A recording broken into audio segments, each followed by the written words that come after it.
नमस्कार सगळ्यांना. रसोई regular with विनीतामध्ये तुमचं स्वागत आहे. तर इथं बघू शकता तुम्ही मी अख्ख्या मसुरीची भाजी बनवलेली आहे. तर ही भाजी मी पहिल्यांदाच बनवलेली आहे. खायला छान टेस्टी अशी ही भाजी बनवून तयार झालेली आणि मी हे पहिल्यांदा कसं बनवलं हे तुम्हाला मी व्हिडिओमध्ये पुढं सांगेनच. तर इथे मी 1 वाटी अख्खा मसूर घेतलेला आहे. हे अख्खं मसूर मी 2 ते 3 पाण्यामध्ये धुवून रात्रभर भिजत ठेवलेलं. तर हे मला सकाळी दुसऱ्या दिवशी डब्यासाठी करायचं होतं म्हणून मी हे रात्रभर भिजत ठेवले होते. तुम्ही हवं तर एक 3 ते 4 तास भिजून ही करू शकता किंवा 2 ते 3 ताससुद्धा भिजत ठेवू शकता. हे अख्खं मसूर लवकर भिजलं जातं. तर इथे मी रात्रभर भिजत ठेवले होते. तर छान भिजलेली आहे ही अख्खे मसूर. तर ते मी साईडला ठेवते. तर इथे मी मिडियम आकाराचे 4 ते 5 कांदे घेतलेले आहेत. हे कांदे आपल्याला बारीक आकारामध्ये कट करून घ्यायचे. तर इथे अशा पद्धतीने मी बारीक आकारामध्ये कट करून घेते. आणि मी तुम्हाला म्हटलं होतं ही भाजी मी पहिल्यांदा कशी बनवली, म्हणजे आम्ही कोल्हापूरला गेलेलो.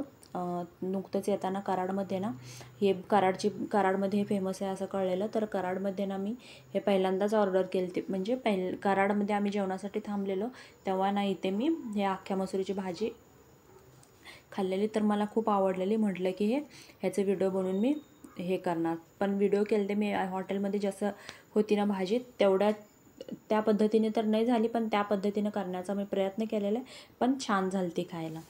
तर अशा पद्धतीने मी ही अख्ख्या मसुरीची भाजी बनवली. तर इथे मी एक 5 ते 6 लसणाच्या पाकळ्या घेतलेल्या आहेत. बारीक ठेचून घ्यायचा लसूण.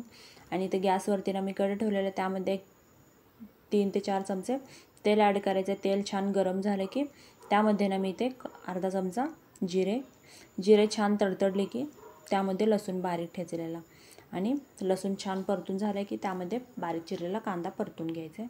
कांदा जवळजवळ आपल्याला 15 ते 20 मिनटं छान मंद आचेवरती लालसर होईपर्यंत परतून घ्यायचं आहे. आणि एकदम गॅसचं स्पीड मोठं पण नाही ठेवायचं आहे. जवळजवळ कांदा छान मंद आचेवरतीच आपल्याला परतून घ्यायचे छान लालसर होईपर्यंत. तर अशा पद्धतीने इथे कांदा बघू शकता तुम्ही छान परतून झालेला आहे. कलर बदललेला आहे कांद्याचा. आता त्यामध्ये मी इथे काही मसाले ॲड करते. तर मसाल्यामध्ये काही जास्त मसाले यूज नाही होते. ह्यात नॉर्मली आपले जे घरातले रेग्युलर मसाले तेच आहेत. तर इथं हळद घेतलेलं आहे, लाल तिखट घेतलेलं आहे आणि घरगुती काळा मसाला किंवा कांदा लसूण मसालासुद्धा यूज करू शकता. तर छान तेल सुटेपर्यंत आपल्याला हे परतून घ्यायचं आहे. कांदा छान मऊ करायचा आपल्याला भरपूर. तर अशा पद्धतीने इथे बघू शकता तुम्ही छान तेल सुटलेलं आहे भाजीला आणि मिक्स झालेलं आहे सर्व मसाले व्यवस्थित.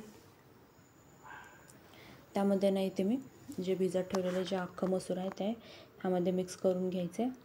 आणि हे तर भरपूर प्रमाणात पाणी ॲड करायचं. जवळजवळ मी इथे 1.5 ते 2 ग्लास गरम पाणी मिक्स करून घेतलेलं आहे. आणि हे जे अख्खं मसूर आहे आपल्याला हे शिजवून घ्यायचं आहे.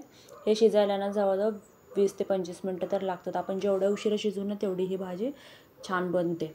तर इथे मी 15 ते 20 मिनटं लागले ते भाजी शिजायला.